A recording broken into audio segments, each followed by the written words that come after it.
내일은 늦습니다. 바로 지금 건강 365 영상 좋아요 눌러주세요. 사랑하는 가족에게 전하는 최고의 선물 건강 365 공유해 주시고 함께 해주세요. 박광식의 건강 이야기, 오늘 함께할 주제는 메니에르병입니다. 고려대 안암병원 이비인후과 임기정 교수님 연결돼 있습니다. 안녕하십니까? 네, 안녕하세요. 반갑습니다. 네, 교수님. 오늘 메니에르병에 대한 말씀을 나누는데요. 이 메니에르병으로 인한 네네. 어지럼증 얘기할 때 사실 사람들이 발작성 어지럼증 이렇게 얘기하면서 회전감이 크다는 말을 하더라고요. 그만큼 이게 좀 심각하다 이렇게 볼 수 있을까요? 예, 맞습니다. 이 메니에르병에 동반되는 어지럼은 완전히 그냥 뱅글뱅글 도는 어지럼이 한 20분 이상 계속되거든요. 그리고 한 12시간 이하이긴 하지만은 굉장히 심한 어지럼과 함께 구역과 구토가 굉장히 심해요. 그래서 의식은 멀쩡한데 갑자기 중심을 잃어서 넘어지면서 머리도 다치시고 계단에서도 굴르시고 이제 여러 가지 문제가 생깁니다. 그래서 이런 환자분들이 이제 어지럼에 대한 재발에 대한 공포가 정말 말로 표현하기 어려울 정도로 심하다고 생각하시면 되겠어요. 그러니까 2차적인 문제가 더 심각할 수 있다는 얘기네요.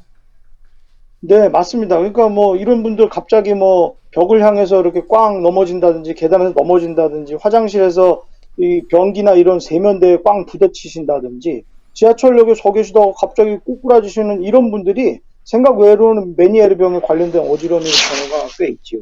네.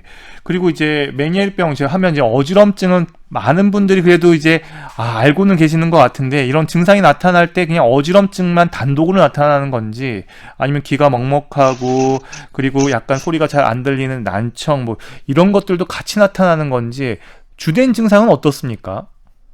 예, 메니에르병은 그래서 귀가 먹먹해지는 그 이충만감, 그리고 청력 감소, 그다음에 이제 이명과 어지럼을 주증상으로 하거든요. 뇌에는 이제 림프액이라는 액체가 있어서 요게 흡수되고 또 분비되는 그런 생성과 흡수가 잘 이루어져야 귀, 즉 뇌의 그 달팽이관의 이 기능이 잘 되거든요. 근데 이 림프액의 순환이 잘 안 돼서 압력이 높아지는 거를 우리가 귀고혈압, 즉 메니에르병이라고 얘기하는 거죠. 그래서 이러한 메니에르병의 원인을 내림프 수종, 엔도림파틱 하이드롭스라고 하는데, 비유하자면 달팽이관이 이제 풍선처럼 부풀어서 점점 빵빵해지는 거예요. 그게 압력이 점점 부풀다 빵 하면 이제 그때 막 뱅글뱅글 하는 어지럼이 나타나는 아주 이게 재미난 병이 메니에르병이라고 말씀드릴 수 있겠습니다. 이렇게 보면서 또 이렇게 들으면서 하나하나 이렇게 지금 설명을 들으니까요, 훨씬 더 이해가 잘 되는 것 같습니다. 교수님, 그러면은 이 질병을 어떻게 발견했는지 그것도 신기해요. 프랑스 의사가 발견했다고 하는데 메니에르 씨가 발견했다면서요? 네네. 예, 사실은 프로포 메니에르라는 분은 1799년부터 1861년까지 진짜 살던 프랑스 의사분이세요.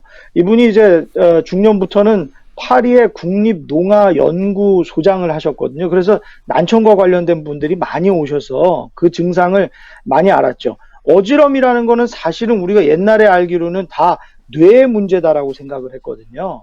근데 이런 분들이 난청에 동반된 어지럼 환자를 많이 보다 보니까 아니야. 건강해 보이던 사람도 갑자기 어지럼도 생기고 구토도 생기고 이게 자꾸 반복하는 거를 보여. 이게 뭔가 귀에 이상이 있는 거구나 라는 거를 이제 발표했죠. 아주 대표적인 논문이 어떤 소녀가 이제 한겨울에 마차로 이제 여행을 하는데 굉장히 추워서 갑자기 농아, 즉 아무것도 안 들리게 돼서 병원에 입원했다가 심한 어지럼 때문에 5일 만에 죽은 슬픈 사건이 있었어요. 근데 그 이후에 이분을 소녀를 부검해가지고 잘 보니까 귀에만 이렇게 그 뇌의 출혈이 있고 빨간 물체가 있었다는 거죠. 그래서 이거는 뇌의 문제가 아니야. 귀의 문제 때문에도 어지럼이 생길 수 있어. 그거를 연구를 잘해봐야 되겠다라고 처음 그 개념을 제시하신 분이어가지고 우리가 그거를 기념해서 이 어지럼증을 메니에르병이라고 부르고 있습니다. 그런 사연이 있었네요. 진짜 이런 이야기는 전 다른 데서는 한 번도 들어보지를 못했어가지고 정말 신기하고 와, 대단하다는 생각이 듭니다. 사실 우리가 어지럼증도 어지럼증이지만 이제 같이 뭔가 갑자기 소리가 안 들리거나 우리가 청력에 문제가 있으면 사실 많이 불안하고 공포감을 느끼기까지 하는데요. 사실 이 청력에 네. 영향을 주는 거는 그 귀의 구조 중에서 어디 부분이 주로 영향을 미치나요? 보통 우리 일반인들은 그냥 고막이 찢어지면 큰일 났다 이렇게 네, 생각을 하는데요. 맞아요. 진짜 네네. 청력과 좀 영향이 있는 부분들은 어디일까요?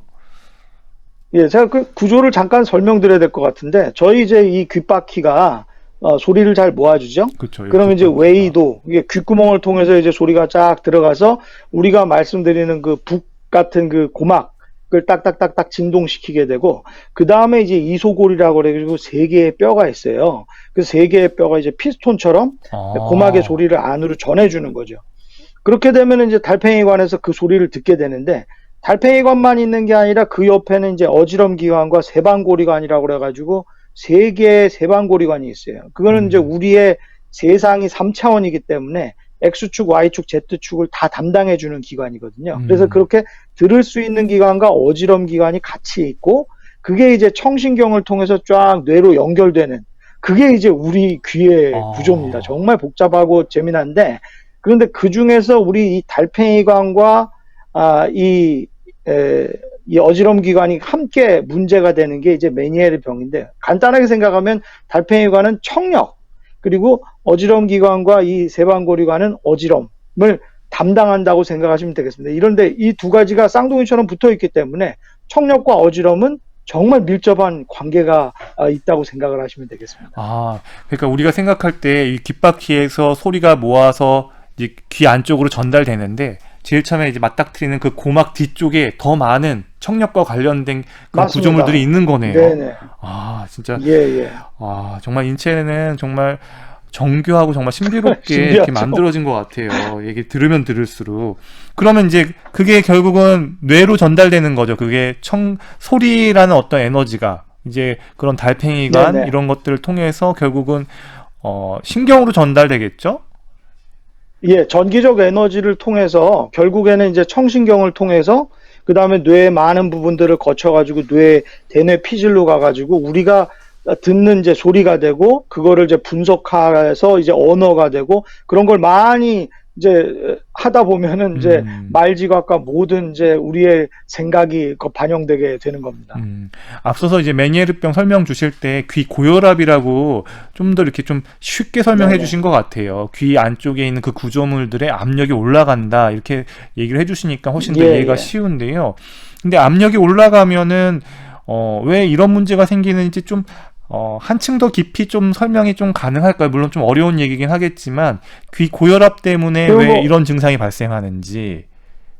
그렇죠. 이제 달팽이관이 좀 부풀 때마다 그 증상이 달라지는데, 달팽이관이 처음에 이제 압력이 걸려서 이렇게 쭉 부풀면 청력이 떨어져요. 귀가 먹먹합니다. 그리고 점점 더 이제 그 부풀게 되면 진짜 이제 저음역의 청력이 영향을 받게 돼가지고 진짜 순음 청력 검사에서도 많이 떨어지게 되거든요. 그러면은 청력이 떨어지니까 이명, 우리가 말하는 귀울림이 같이 생기게 되죠. 점점 부풀어서 풍선이 빵 터지게 되면 그 림프액이 막 제멋대로 섞이면서 갑자기 급작스러운 어지럼이 생기게 되거든요. 그래서 그 빵 터졌던 풍선이 제자리로 돌아와가지고 회복될 때 그 한 20분에서 한 12시간까지는 계속 어지러운 거에 이제 시달리게 되는 거거든요. 그래서 이 풍선이 얼마나 부풀고 터지냐 마냐, 요 상태에 따라서 메니에르 병의 증상이 다양하게 나타나게 됩니다. 그러면은 그 귀의 혈압을 측정할 수가 있어요? 저는 사실은 우리 고혈압은 이렇게 팔로 혈압 재는 걸로 재보면 되는데, 그 혈압을 좀 재나요? 그럼 실제로? 예, 그래서 그 혈압을 잴 수 있는 거가 이제 그 전기 와우도라고 하는 에코지라는 검사가 되는데요. 그거는 이제 우리 달팽이관의 막이 얼마나 휘어져 있는가를 측정하는 거예요.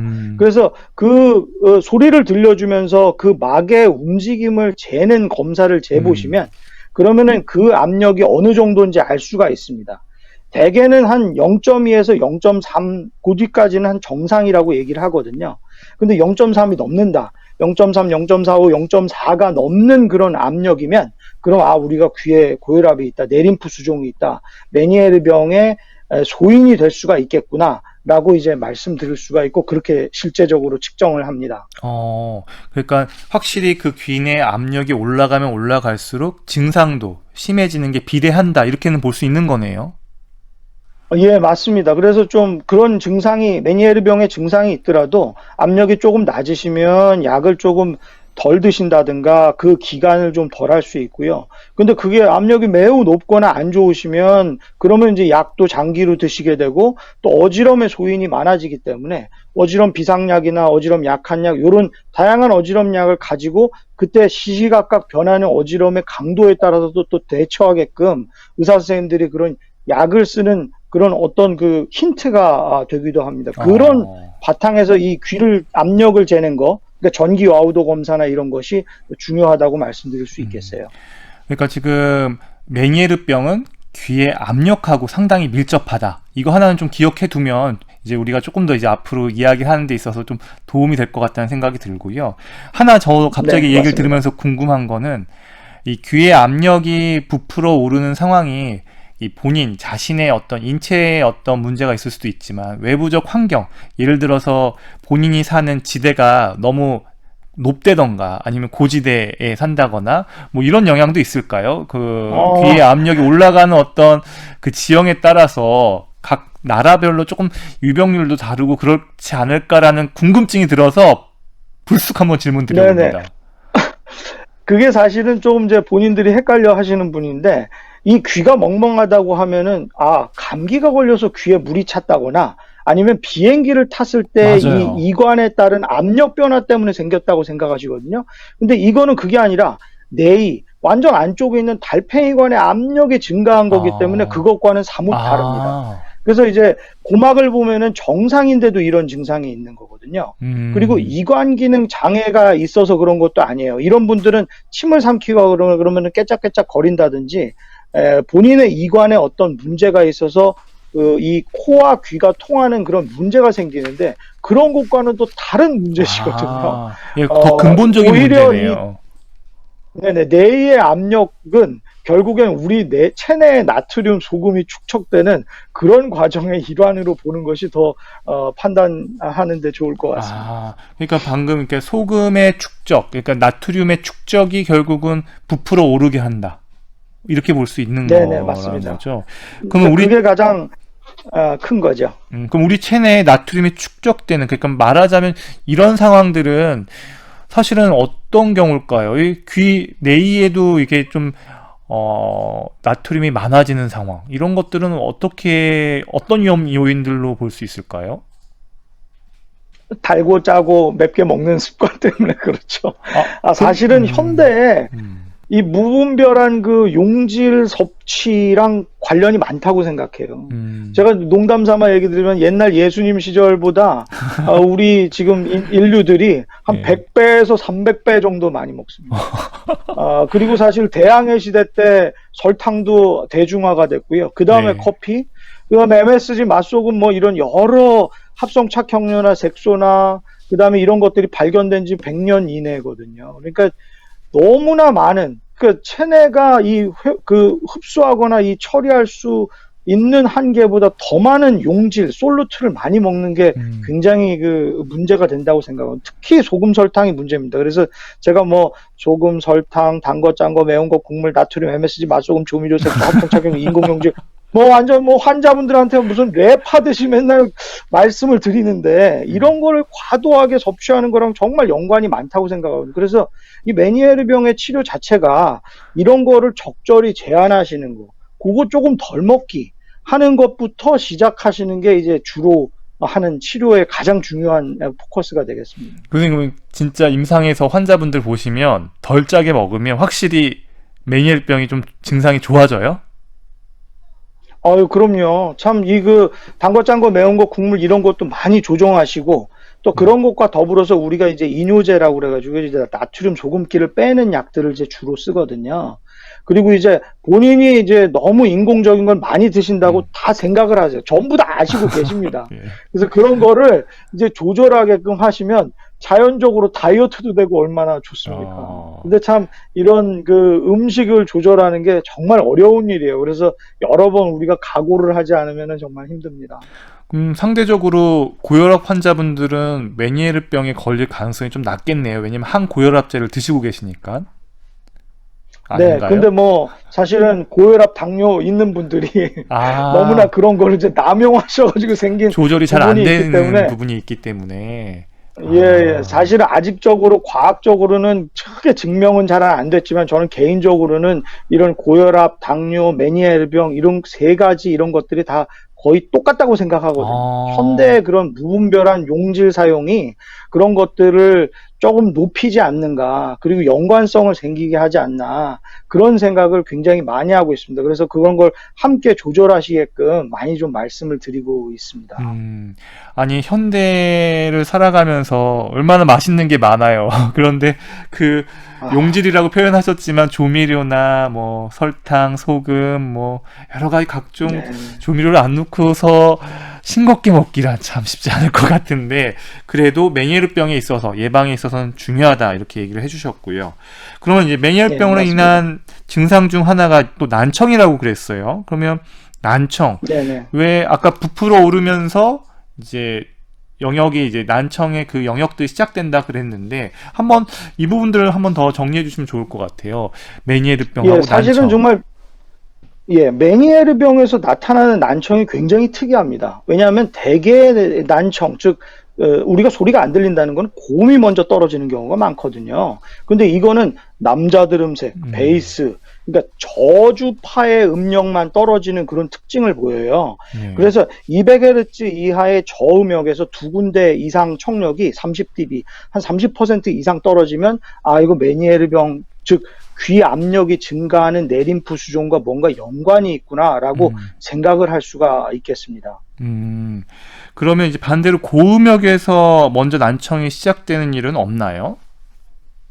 그러니까 대개 그 노인성 난청이니 소음성 난청, 이독성 난청, 우리가 아는 모든 난청들은 양측성에 대칭적으로 고음역의 청력이 떨어지는 게 전형적인 모습이거든요. 네. 그래서 이런 노화성 난청이 이제 가장 많이 우리가 볼 수 있는 거죠. 특히 소프라노, 고음, 여자들 음색 쪽에서 대개 한 60대 정도 되시면은 한 4kg, 8kHz 있는 데서 50% 정도 떨어지는 그런 난청을 보이시거든요. 그래서 이런 난청은 사실은 고음형 난청, 노화성 난청 정말 많이 보는 난청인데 메니에르병은 정말 이와 반대로 저음만 떨어지는 그런 난청이 되는 거예요. 특히 젊은 사람에서는 고음은 정상인데 저음만 떨어지는 걸 보이거든요. 즉, 이 귀의 압력이 증가해서 생기는 난청은 이렇게 저음이 떨어지는 난청이라고 기억하시면 되겠습니다. 그러면 환자분들이 호소할 때 저음이 떨어진다는 거를 어떻게 인지를 하는지 좀 궁금한데요. 그러니까 사실 우리가 일상생활을 하면서 저음을 그렇게 잘 뭐 베이스가 아주 강한 음들을 갖다 우리가 듣고 사는 건 아니어서 어떻게 인지를 하고 네. 병원에 내원하시나요? 그래서 사실은 그 청력이 떨어진 줄 모르시고 귀가 먹먹하다고 잘 안 들리는 것 같이 멍하다고 해가지고 오시는 경우가 많거든요. 사실 그래서 귀가 그냥 먹먹하고 청력이 좀 떨어져 있다고 그래가지고 그걸 별로 그냥 뭐 대수롭지 않게 여기고 그냥 지나가시는 경우도 굉장히 많거든요. 특히 어지럼이 동반되지 않는 경우는 그냥 지나가는 경우가 대부분입니다. 그래서 옛날 우리 의사들이 메니에르병 자체를 잘 모를 때는 중년의 여성이 이런 귀가 먹먹해요, 청력이 떨어져요, 점점 진행해서 10년, 20년 가다가 어지럼이 막 생기고 청력은 더 떨어지는 걸 보고서야 그거 나서야 이제 메니에르병을 알게 됐거든요. 그러니 요즘에는 그것보다 좀 초기, 내가 귀가 먹먹해요, 요즘에 자꾸 저음의 청력이 떨어져요, 이런 걸 보고 훨씬 더 빨리 그 메니에르병의 전조를 우리가 빨리 알아낼 수 있게 된 상태까지 온 상태가 되겠습니다. 가능성은 좀 떨어지겠지만 메니에르병은 난청이 올 때 저음이 특징적이라고 하셨어요. 근데 이제 보통 노인성 난청의 경우에는 고음에서 잘 안 들리잖아요. 그거가 시작이 되는데 네네. 그러면 이런 것들이 같이 겹쳐서 나타나는 경우도 있나요? 노인성 난청하고 메니에르병하고요. 예, 요즘 그렇습니다. 그래서 사실은 옛날에는 그냥 저음이 떨어져 있으면 저음만 설명하고 고음이 떨어져 있으면 노화성 난청, 소음성 난청이 있으세요만 말씀드렸는데 제가 연구한 거에 보하면은 그 고음도 떨어지는 분들이 차후에 그런 메니에르 병에 일도 오면서 저음도 같이 떨어지는 걸 보이고 있어요. 꼭 청력도가 이렇게 산처럼 나옵니다. 이런 분들은 그러니까 고음도 망가지시고 저음도 망가지는 그런 모습을 많이 보이거든요. 이런 분들은 또 메니에르 병으로 가는 경우도 더 많으시고 예후도 더 안 좋으셔요. 그래서 더 강력하게 치료를 해야 될 필요성을 느끼거든요. 그래서 초기에 그러신 분들도 젊은 분들 많지만 연세가 드셔서 저음이 같이 떨어지고 메니에르 병의 소인이 같이 있는데도 그걸 그냥 모르고 그냥 지나가시는 분들도 많아서 거기에는 정말 연구가 필요하고 또 이런 음식 조절이나 이뇨제를 틈틈이 쓴다든지 하는 그런 전문적인 관리가 꼭 필요하다고 저는 개인적으로 생각합니다. 그러면 이제 메니에르병이 올 때 사실 귀도 하나만 있는 게 아니라 양쪽 두 개가 있기 때문에 양쪽이 같이 오는지 네네. 아니면은 뭐 한쪽만 먼저 오고 순차적으로 나중에 결국 다 오게 되는지 이런 것도 좀 궁금한데요. 예, 사실은 귀 압력은 양쪽으로 다 걸리지 않겠습니까? 그러니 뭐 양쪽으로 올 소인이 분명히 있는 거죠. 하지만은 이제 일단 약한 쪽으로 먼저 오시는 분들이 더 많고 일측성으로 오는 분들이 한 85% 정도 되고요. 대개 전체 메니에르 병의 한 15% 정도가 양측으로 해서 양측의 청력도 떨어지면서 어지럼이 아주 심한 그런 거를 보이시게 되거든요. 근데 이제 우리가 어지럼을 조절할 때는 그 주로 안 좋은 귀 쪽이 있거든요. 그래서 그쪽에 좀 집중을 해서 치료하는 그런 방향으로 나가고 있는데 전체의 한 15% 정도는 양측성으로 오신다는 거를 좀 말씀드립니다. 사실 이제 귀 어지럼증과 관련해서 또 그리고 난청과 관련해서는 이제 많은 분들이 이제 미디어에서 얘기도 많이 하고 해서 그래도 많이 익숙해졌어요. 근데 이제 그 증상 이면에 그 증상보다 하나 더 들어가서 진단명을 얘기하기 시작하면 이제 거기서부터는 많이 어렵더라고요. 왜냐하면 감별해야 될 질환들이 메니에르병도 있고요. 그 다음에 이석증도 있고요. 또 메니에르 말고 또 예. BPPV라고 하나요? 그거 제가 잘 정확하게 지금 그게 이석증이죠. 그게 이석증인가요? 지금 네네. 저도 헷갈리네요. 예. 그러니까 이제 그 다음으로 네네. 넘어가면 이제 거기부터는 어렵더라고요. 그래서 이것들을 갖다가 의사 선생님들은 구분하는 이유가 어떻게 구분을 하고 그래서 그러면 환자분들한테는 이게 어떤 건 치료가 되고 어떤 건 만성이고 어떤 거는 그냥 좀 가볍고 어떤 건 좀 중한 건지 이런 것들을 조금 들어도 이게 어렵더라고요. 좀 이게 좀 간단하게 정리가 될 수 그렇죠. 있을까요? 예. 예. 그 좀 간단하게 정리될 수 있는데 사실은 이비인후과 어지럼의 3대 마왕이 이석증, 아까 말씀드린 BPPV, 그 다음에 메니에르병. 그래서 어려우니까 이제 귀고혈압이라고 설명드리고, 그 다음에 이제 전정신경염. 이게 세 맞다. 가지가. 전정신경염이었군요. 예. 근데 이제 이 BPPV, 즉, 이석증 같은 경우는 아침에 일어나자마자 막 갑자기 돌고 토하고, 즉, 세반고리관에 이 불순물, 이석이 생기면서 어지러운 증상을 말씀드리는 거거든요. 그래서 이거는 어지럼이 길어봤자 한 5분, 10분밖에 안 돼요. 그러고는 가만히 계시면은 또 좋아지다가 움직이면은 또 그렇게 어지럽습니다. 그러니까 그런 동작에 관련된 거기 때문에 이런 경우는 이석을 뺄 수 있는 그런 어떤 동작 치료, 자세 변화 치료를 통해서 운동을 통해서 그걸 뺄 수가 있거든요. 네. 그래서 그걸 뺄 수 있는 걸 알고 그 다음에 어지럼 약에 대해서 좀 아시면 이석증은 아주 쉽게 극복이 됩니다. 이석증이 제일 많아요. 뭐 거의 전체 어지럼의 반 이상이 이석증이라고 생각하시면 됩니다. 그러니까 굉장히 흔한 병이기 때문에 그건 뭐 꼭 아셔야 될 것 같고. 그 다음에 이제 메니에르병, 즉 귀고혈압이 이 음식과 관련됐다고 얘기 드렸잖아요. 맞아요. 그러니까 이건 점점 늘어나고 있는 거죠. 아까 얘기 드렸듯이 어지럼이 20분에서 한 12시간이에요.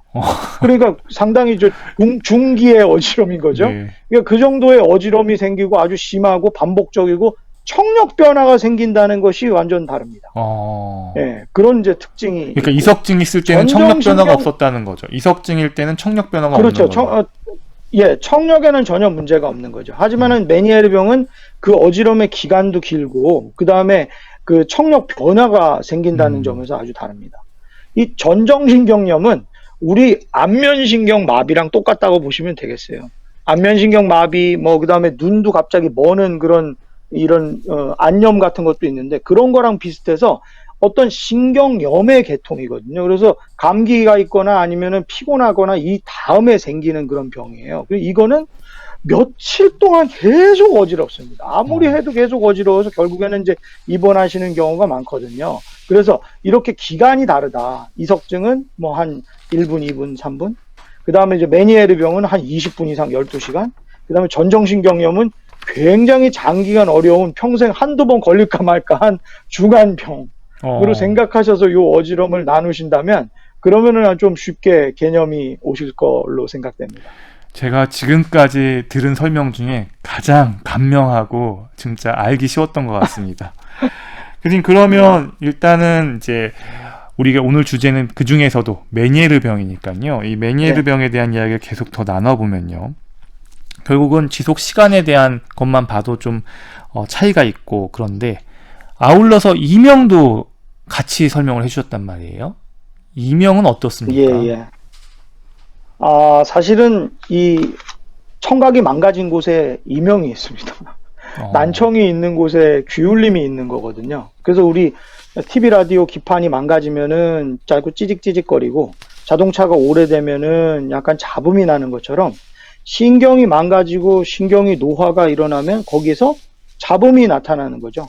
그러니까 소리가 들어오면 딱 반응하고 소리가 들어오면 딱 반응하는 게 아니라 소리 자극이 없어도 막 지멋대로 자꾸 소리를 내고 비정상적으로 반응을 하는 거예요. 그거를 우리가 이명 귀울림이라고 얘기를 하는 겁니다. 그러니까 보통 연세 있는 분들 자꾸 찌삐뚜 하는 소리가 계속 귀에서 들리는 것이 이명이거든요. 메니에르 병도 마찬가지입니다. 이 저주파수에 난청이 생기기 때문에 난청이 심했을 때 거기와 연관된 신경의 비정상적인 반응, 즉 이명, 귀울림이 나타난다고 이해하시면 되겠습니다.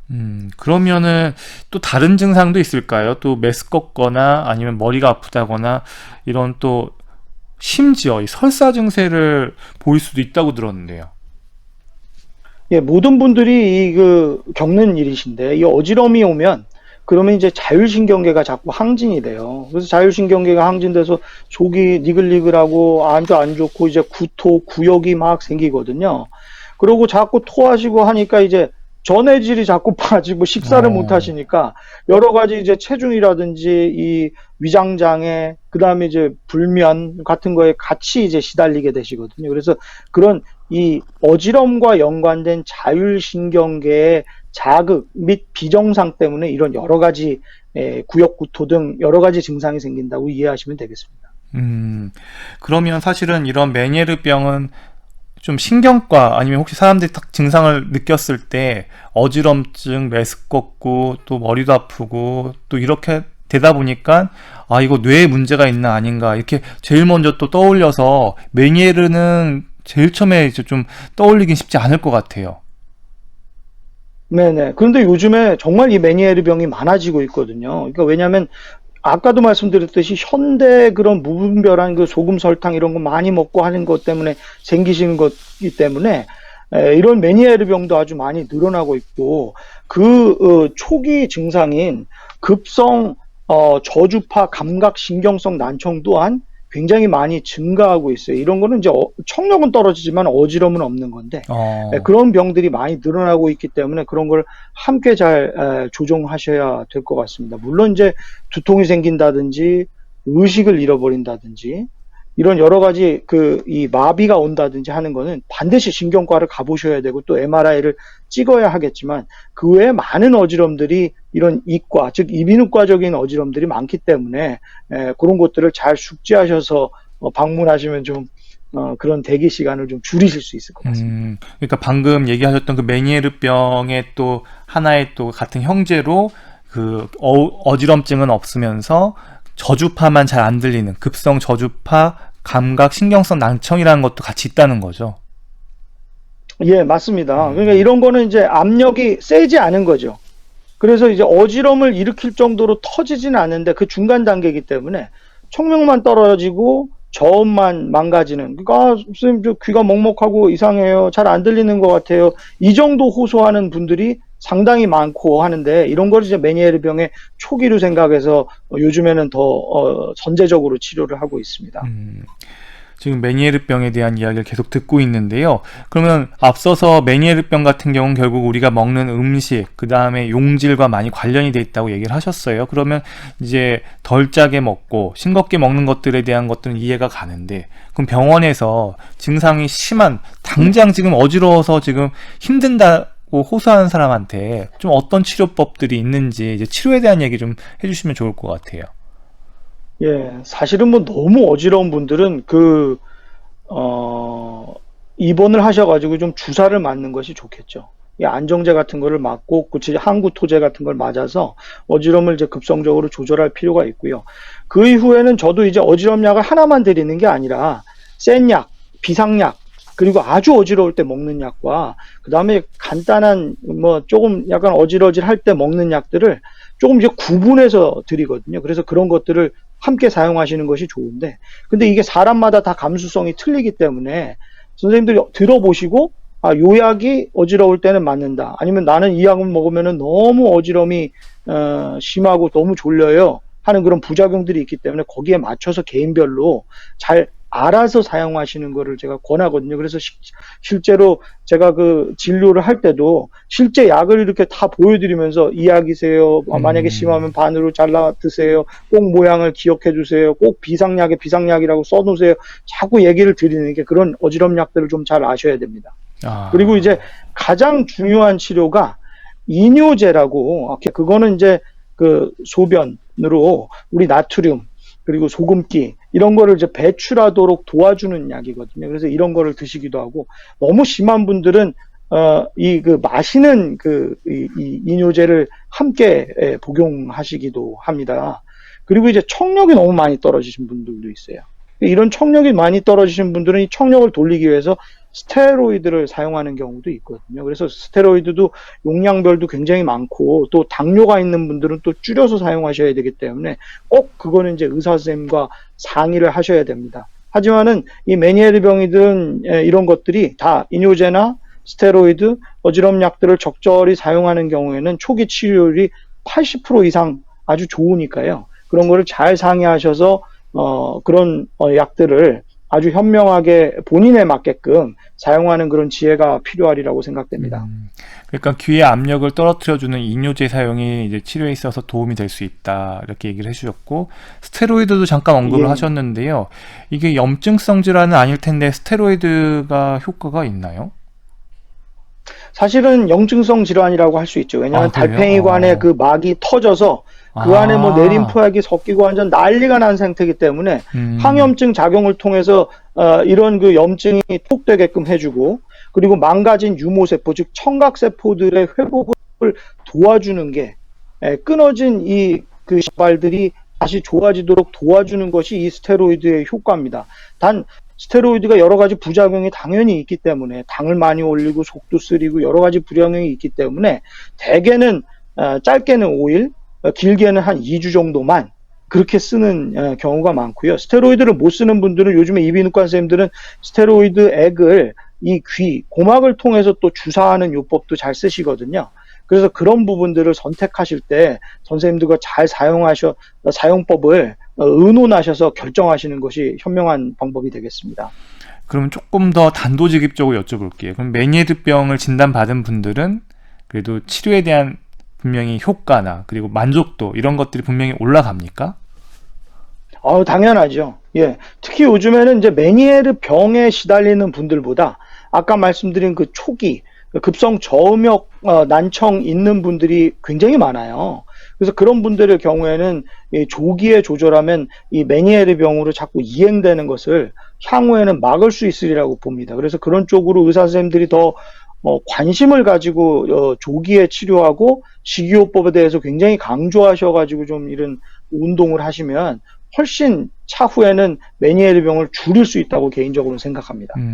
그러니까 지금 사실 본질인 그 메니에르병이 본질이긴 하지만, 그걸 예방하기 위해서는 어쩌면 메니에르병의 전 단계 같은 거네. 그 급성 저음성 난청 이 영역대에서 좀 관심을 갖고, 특히 중년에 계신 분들이 이런 부분들에 대해서 좀 미리 선제적으로 인지하고, 아니면 검사를 받거나 통해서 좀 치료를 받는 게 중요하겠다는 생각이 드는데요. 네, 그렇죠. 우리 옛날 같은 경우는 귀가 먹먹하세요. 그럼, 아, 네, 저 물 찼으니까 고막 귀에 물 빼시면 되고, 감기 치료하세요. 사실 의사 선생님들, 80%, 90%는 그렇게 얘기하셨단 말이죠. 근데 요즘에는 그런 감기 걸려서 귀에 물 차는 분이 많지 않아요. 염증은 우리가 아주, 한국이, 대한민국이 아주 잘 조절하고 있거든요. 오히려 너무 많이 드시고, 너무 많이 조절이 안 돼서 생기는 귀고혈압이 훨씬 많아져서 귀멍멍하다 그러면 요즘에 의사들은 8, 90% 귀고혈압, 메니에르병 전조가 있으시네요. 이렇게 얘기한다는 거죠. 이게 세상이 변했습니다. 그러니까 지금 이 방송을 들으시는 분들도 그러니까 본인이 좀 중저음을 잘 듣고 있는지, 잘 이게 들리는지 이런 것들도 조금 이렇게 좀 체크를 해보는 게 중요하겠다 이렇게 말할 수는 있는 거죠. 네, 맞습니다. 이거 멍멍하다고 생각하고 귀가 갑자기 좀 안 들리고 청력이 좀 이상하다, 전화 소리가 약간 이상하다 하면 반드시 이비인후과에 오셔서 정확한 청력 검사를 받아보시는 걸 꼭 권합니다. 교수님, 그러면 이 메니에르병 지금 현재 이 치료를 위해서 약물적 요법에 대해서는 들어봤는데 뭐 주사를 넣기도 하고 수술적인 요법은 네네. 없습니까? 예, 사실은 수술적인 요법이 있는데요. 그건 이제 내림프낭 수술이라고 해서 우리가 정말 그 달팽이관을 조절하고 있는 그 압력, 그 저수지, 그 주머니를 아예 그냥 뼈를 까가지고 그걸 이제 풀어주는 거죠. 예. 압력이 더 뼈에 눌려가지고 이제 조절 안 되는 걸 완전히 이제 풀어주는 수술이 되거든요. 그러니까 그거는 이제 귀 뒤를 열고 귀 뒤에 있는 이제 뼈를 좀 갈아야 수술이 가능한 거거든요. 그래서 이거는 좀 어지럼이 조절이 안 되는데 도저히 못 살겠는데 이제 청력은 정상인 분들에서 필요에 따라서만 이제 시행하는 거거든요. 그래서 대체적으로 어지러면은 한 60에서 90% 정도 효과가 있다고 하는데 이제 보고자들보다는 다 치료 결과가 약간씩은 틀려서 필요한 분에게 좀 선택적으로 사용하시는 그런 수술이 좋겠습니다. 교수님께 오는 메니에르병 환자가 100명이라고 하면 치료법을 가장 많이 차지하는 거는 어떤 건지 궁금해요. 생활 습관으로만 이게 되는 분들도 어느 정도 차지하는지 궁금하고요. 예, 대개는 이제 한 95% 이상은 식이요법과 그리고 아침에 반알 정도의 그 이뇨제만 드셔도 충분히 조절이 됩니다. 그런데 이제 그렇지 못한 분들이 대개 이제 어지럼 때문에 생활이 안 되시는 분들이 굉장히 많거든요. 그래서 그 어지럼이 아주 심하신 분들에 따라서 청력이 좋으시면 내림프낭 수술이나 그런 수술 쪽으로 권하게 되고요. 만약에 청력이 너무 안 좋은데 계속 어지럼이 계속 생기는 경우에는 고실 내에 젠타마이신 주사를 주입하는 그런 주입술이 있습니다.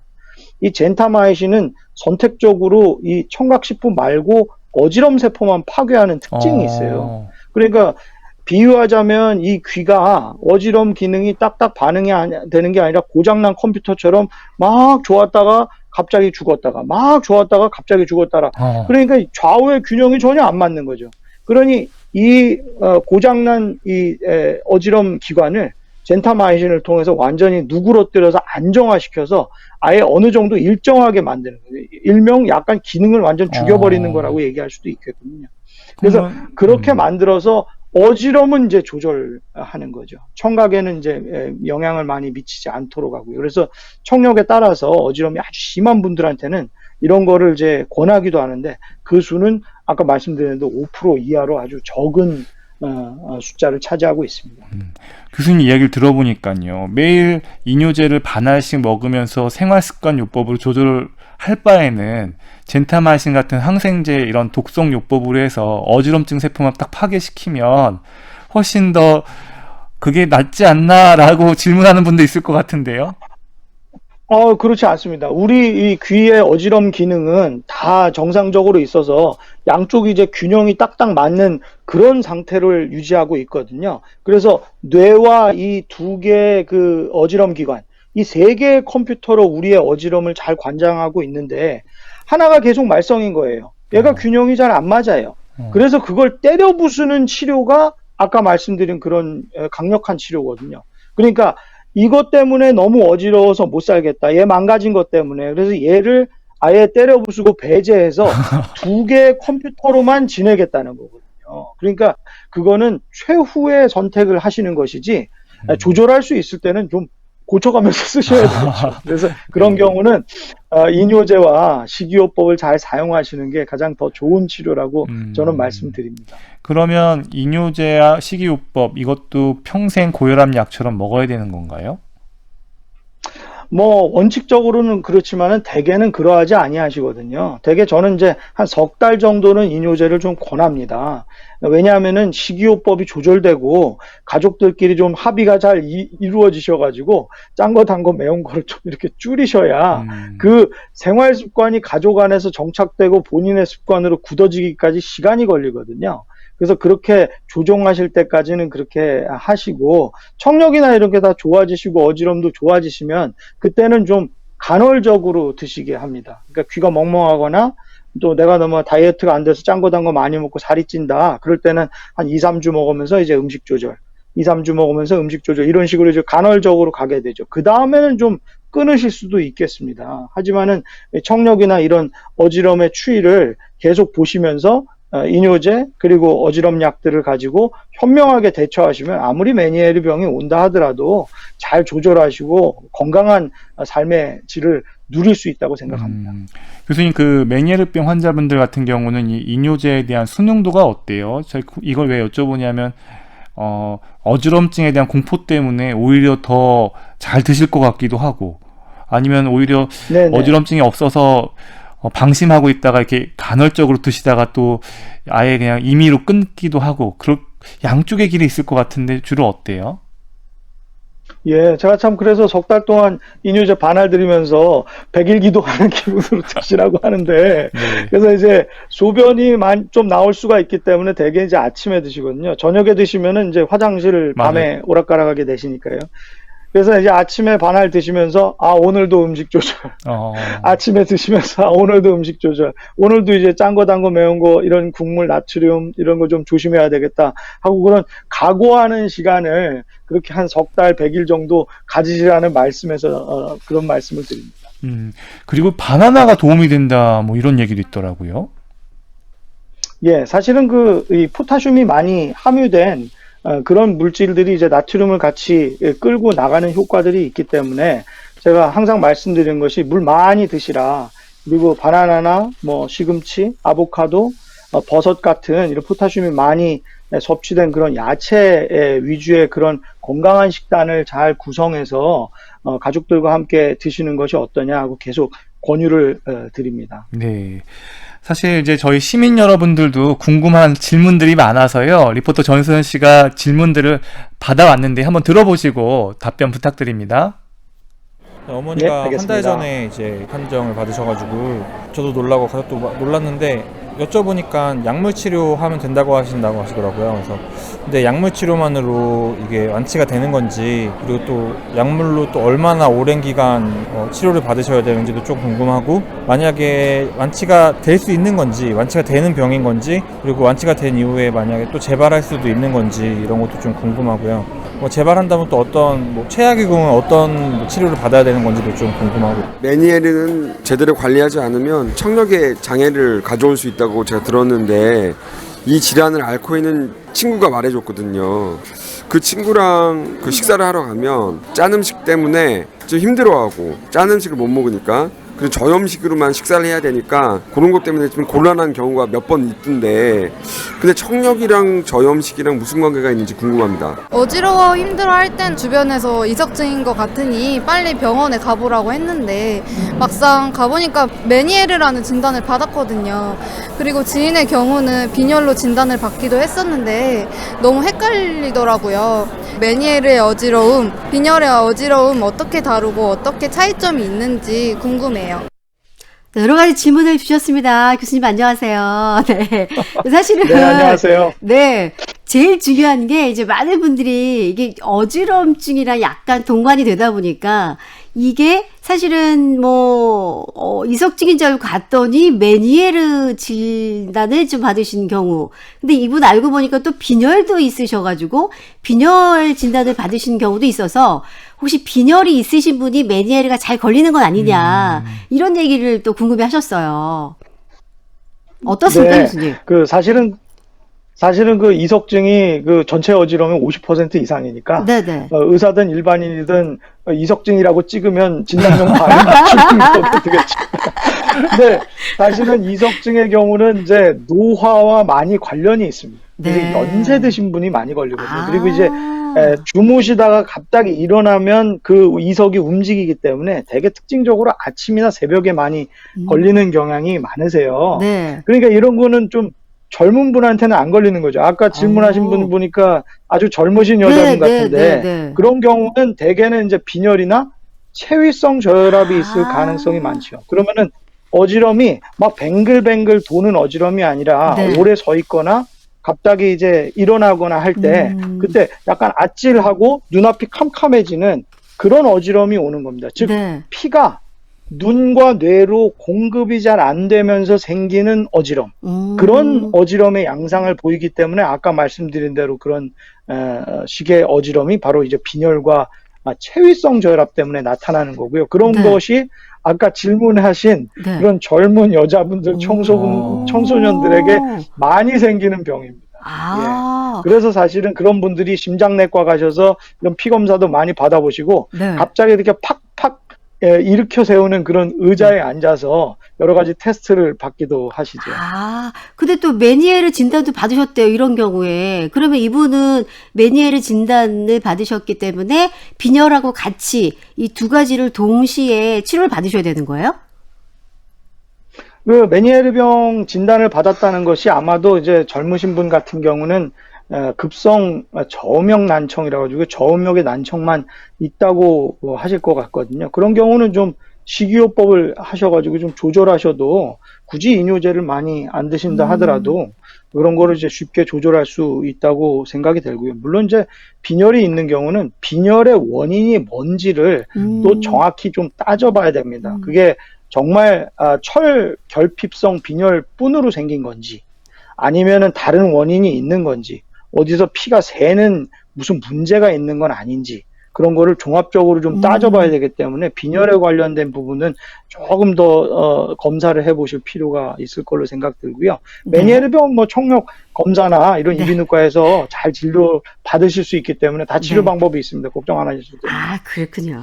그리고 이제 그러니까 보통 이 메니에르를 좀 앓고 있는 분들 또 갖고 있는 분들과 함께 식사를 하다 보면 이제 저염식으로만 이렇게 식사를 해야 되니까 같이 있는 분들이 좀 힘들어하는 경우도 있고 또 저염식으로만 드시는 분들도 힘들어하시잖아요. 이제 그런 경우에 이게 사실은 저염식만 하면 그럼 청력에는 아무런 문제가 없을 수 있는 건지 그리고 아까 뭐 앞에서는 단 거 그리고 또 매운 것도 되게 중요하다고 얘기를 하셨는데 사실은 많은 분들이 그냥 짠 것만 알고 있거든요. 어떻게 좀 생각을 하면 될까요?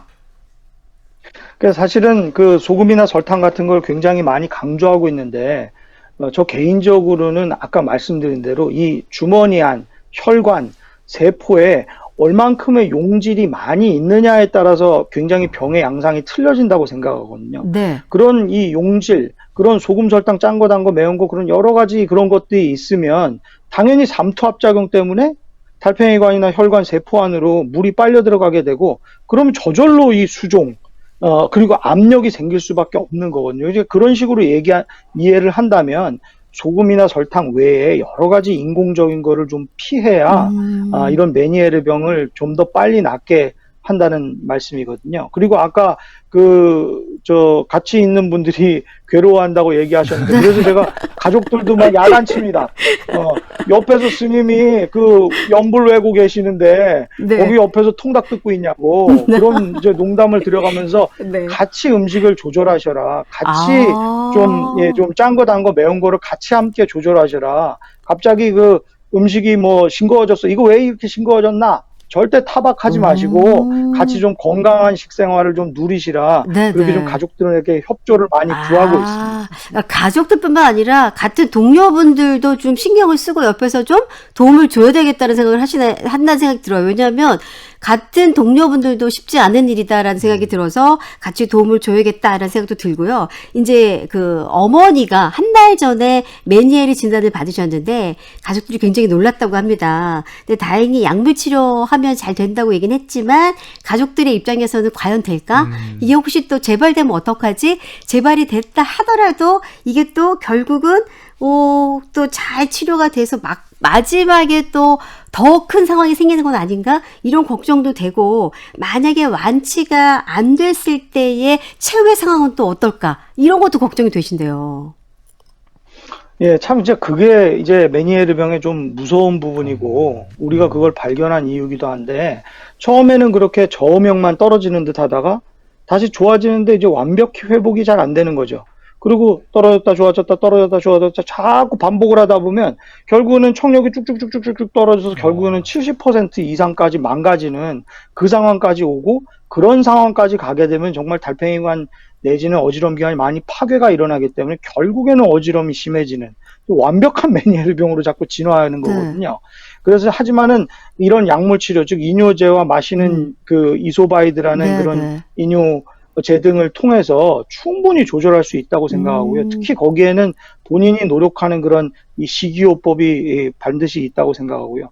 사실 죄송한 말씀이지만 맞습니다. 이건 음식과 관련된 거기 때문에 완치라는 개념이 없어요. 자꾸 재발하고 반복을 하거든요. 그래서 잘 약을 드시고 조절 잘 되시는 분들도 선생님 안녕 이제 빠이빠이 하고 나서 또 한 1년 이후에 선생님 어지럼 또 다시 왔어요. 청력 검사 해봐야 되겠어요. 또 다시 오시는 경우가 또 아주 다반사거든요. 그래서 일본 의사 선생님이 그런 저음역 난청이 초기에 왔던 분들을 한 20년 동안 관찰해 보니까 한 50% 이상이 결국에는 막 청력도 떨어지고 조절이 안 되고 막 진행됐다는 거예요. 그래서 우리가 노력을 해서 이런 음식 조절하는 거 잘 알고, 메니에르 병에 대해서 잘 알고, 건강한 식생활을 하고, 환경 보존 잘하는 이런 우리가 건강한 삶을 영위한다면 우리 앞으로의 후손들이나 우리의 미래에는 그런 병들이 훨씬 줄어들지 않을까, 그렇게 생각을 하고 있습니다. 네, 리포터 전소연 씨 감사합니다. 고맙습니다. 네, 감사합니다. 교수님, 오늘 이렇게 메니에르 병에 대해서 정말 하나하나 세심하게 가르쳐 주셔서 또 정보를 주셔서 너무나도 감사합니다. 오늘 말씀 고맙습니다.